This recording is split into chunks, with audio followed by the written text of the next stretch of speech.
Olá, caros alunos, eu sou o professor José Regilmar e estamos aqui com mais um vídeo do tema de reações orgânicas. No vídeo passado nós falamos sobre a reação de substituição em hidrocarbonetos com uma substituição, ou seja, nós falamos da segunda substituição e falamos ali dos grupos ortoparadirigentes. Hoje nós vamos falar um pouco sobre esse tema, reações de substituição em haletos orgânicos, ok? Então acompanha comigo aqui no quadro. O que são esses haletos orgânicos? Lá no estudo das funções químicas, nós vimos que esses haletos orgânicos, na verdade, são aqueles compostos que têm um hidrogênio substituído por um halogênio, fruto justamente de uma halogenação. Você pega um hidrocarboneto, você submete esse hidrocarboneto a uma halogenação, ele vai justamente se transformar num haleto, ok?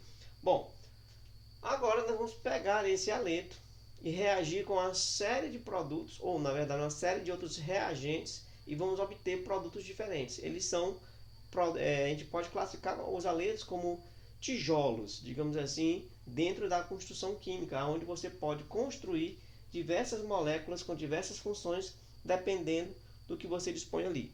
Normalmente a gente vai ter o seguinte, o haleto, e você vai ter ali um composto que vai ser mais parecido com um sal de sódio, digamos assim, tá? Na sua grande maioria. Então, qual é a lógica principal aqui das reações de substituição dos haletos? Você vai lembrar um pouco da reação de dupla troca lá das reações inorgânicas, onde você fazia a troca de cátions ou de ânions, deslocamento de cátions ou de ânions.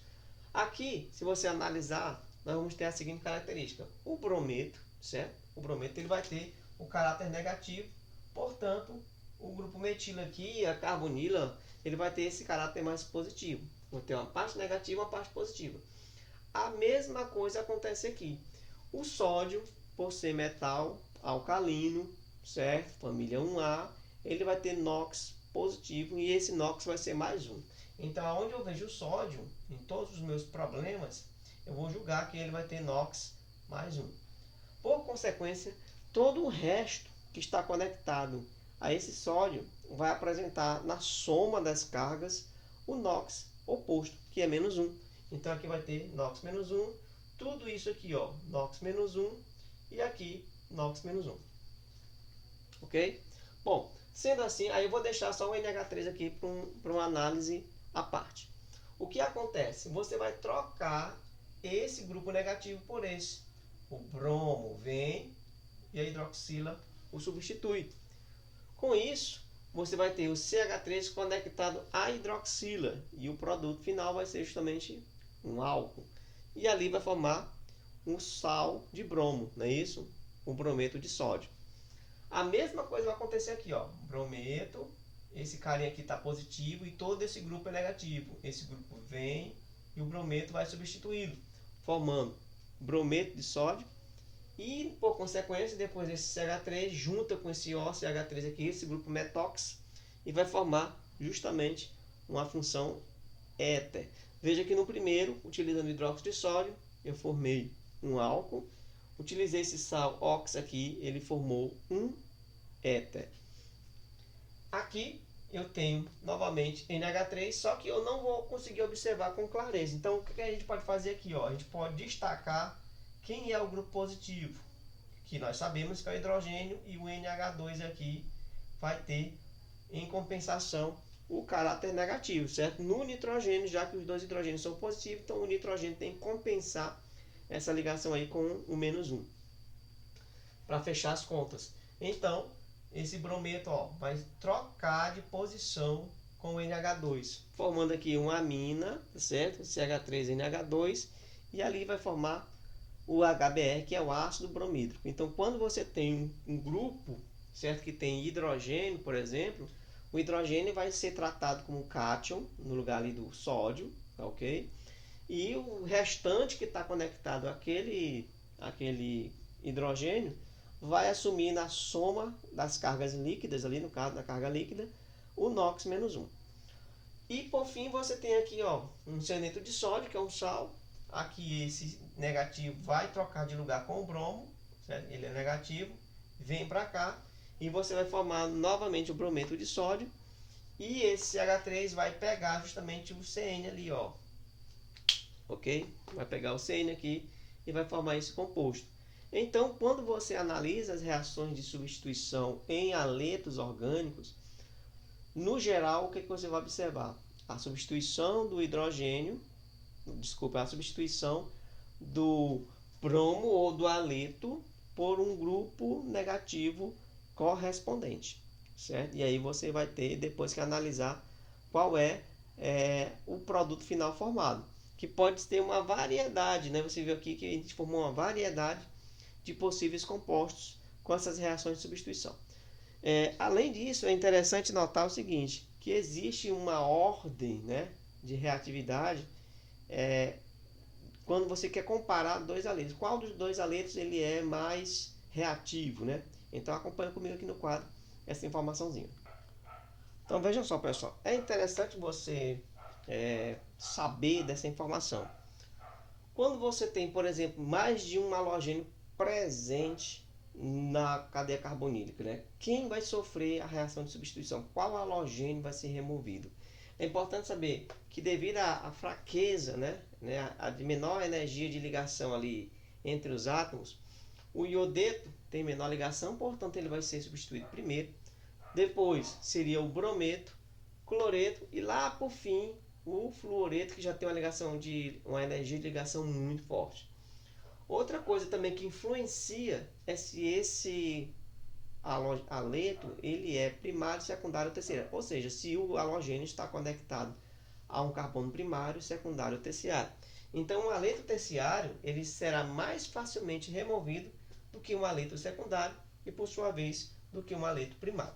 Vamos tentar colocar isso aqui em alguns exemplos para que você possa entender melhor. Então, acompanha comigo aqui, ó.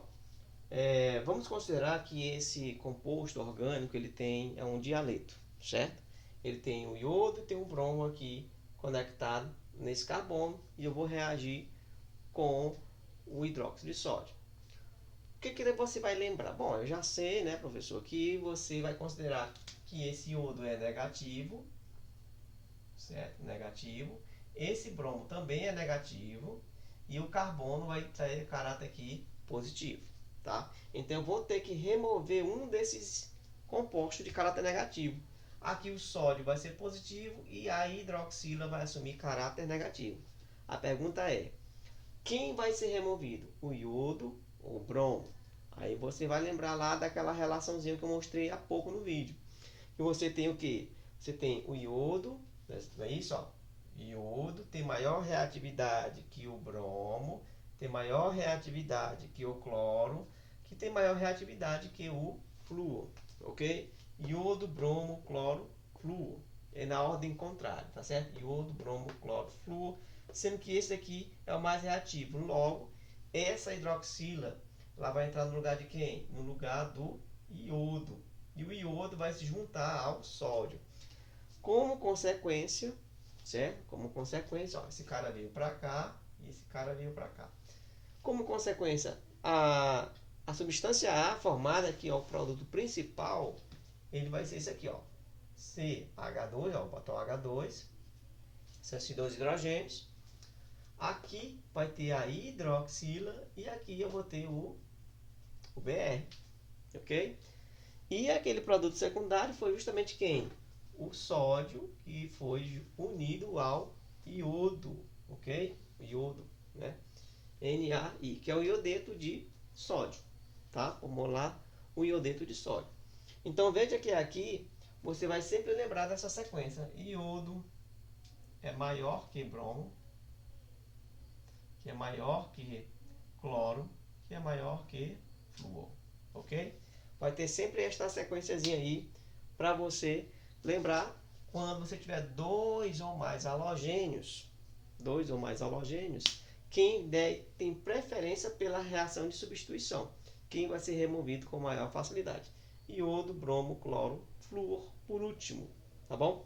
Bom, vamos aqui a mais um exemplo para a gente entender aquela historinha lá de haletos primário, secundário e terciário. Acompanha comigo aqui no quadro.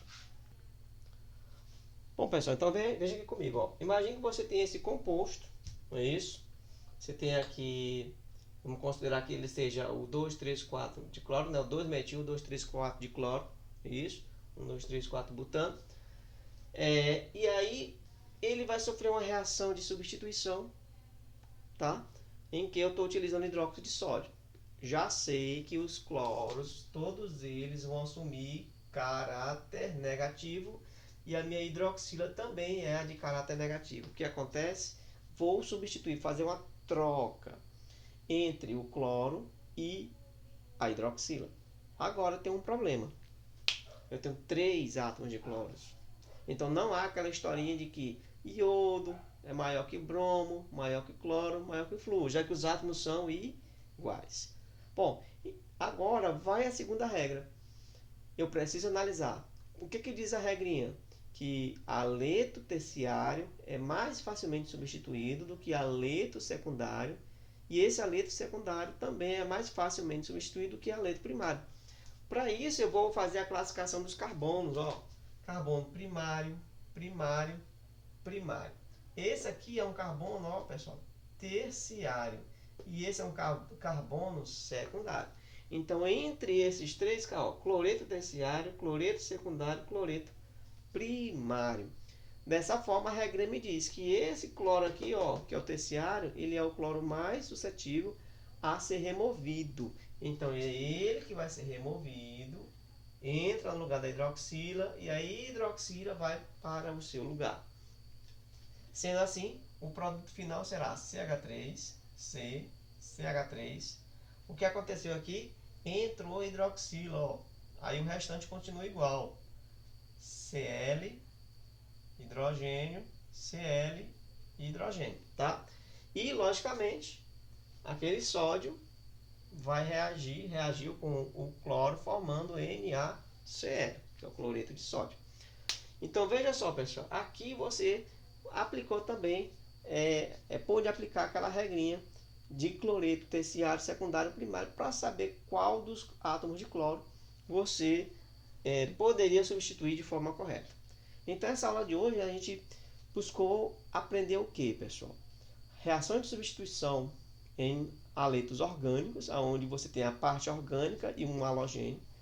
Essa reação ela ocorre com diversos reagentes, mas a lógica da reação é sempre a mesma, de reação de dupla troca, onde os ânions são substituídos, ou os cátions, se você preferir, mas aqui nós estamos utilizando normalmente a lógica dos ânions, já que os aletos têm carga negativa, então eu vou só identificar no meu reagente qual é a parte negativa do reagente que vai interagir ali com o meu aleto orgânico.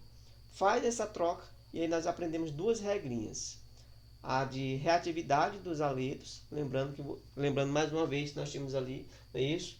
O iodo, o bromo, o cloro e o flúor por último. Isso se tiver aletos diferentes. E quando eu tenho aletos iguais, como foi esse último caso, aí eu vou avaliar se é carbono primário, secundário ou terciário, ou seja, terciário preferencialmente, depois secundário e por último primário. Seguindo aquela mesma lógica que nós vimos nas reações de substituição nos hidrocarbonetos, nas parafinas, onde eu removia o hidrogênio terciário com maior facilidade, hidrogênio secundário e, por fim, hidrogênio primário. Aqui é a mesma lógica, a diferença é que eu não estou utilizando hidrogênio, estou utilizando os átomos de cloro, tá certo? Os halogênios. Então, pessoal, a gente fecha nosso vídeo por aqui. Nos vemos no próximo. Boa sorte e bom estudo.